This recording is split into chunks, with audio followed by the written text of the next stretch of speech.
This program is brought to you by Ace Hardware. Ace Hardware, your helpful hardware store. You're watching Durango TV News. I'm Wendy Graham-Settle. If you're wondering about the health of the Animas River, you're not alone.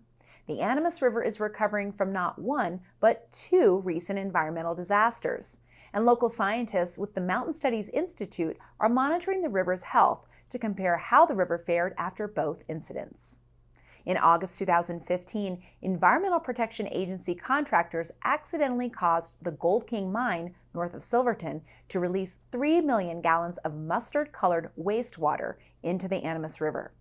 The sediment carried metals and other toxins downstream towards Lake Powell, causing alarm among downstream users and garnering international attention about the environmental danger that abandoned mines pose to the region. This summer, rains washed sediment and ash off forest slopes from the 416 fire burn area into the Hermosa Creek drainage, which feeds the Animas River. While the mine spill was alarming, the river recovered quickly. Subsequent tests by the Environmental Protection Agency and local and state health departments indicated that the spill had little impact on fish and aquatic insects, and water quality soon returned to normal.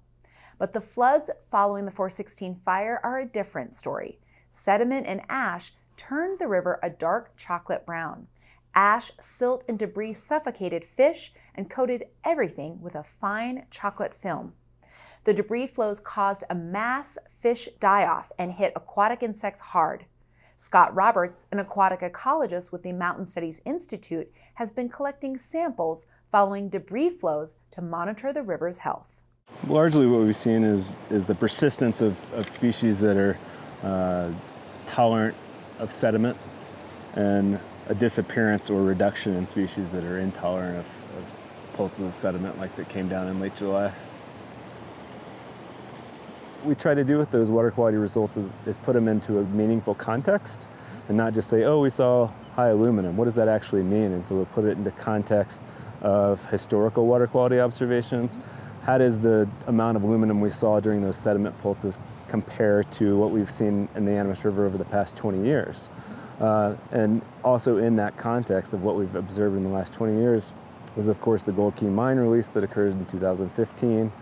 And so for some metals, we saw possibly unprecedented levels of aluminum, iron, and mercury and manganese that we hadn't at least recorded in our records on the Animas for 20 years. So far, Roberts found that the ash and debris carry potentially more lethal levels of toxins than the Gold King mine spill, and the damage to aquatic life is far greater. Unfortunately, the damage most likely will continue until the burned areas recover their vegetation.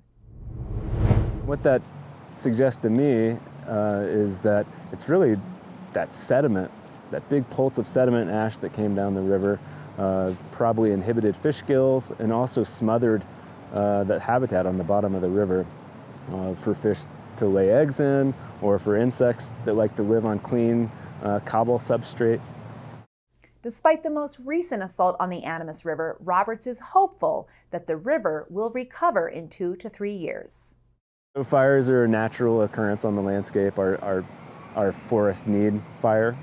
And the unfortunate impacts to aquatic life and river health, although they're unfortunate, they are temporary. We've learned from other fires in the West and around the world that aquatic life does recover. To learn more, visit mountainstudies.org. I'm Wendy Graham for Durango TV News.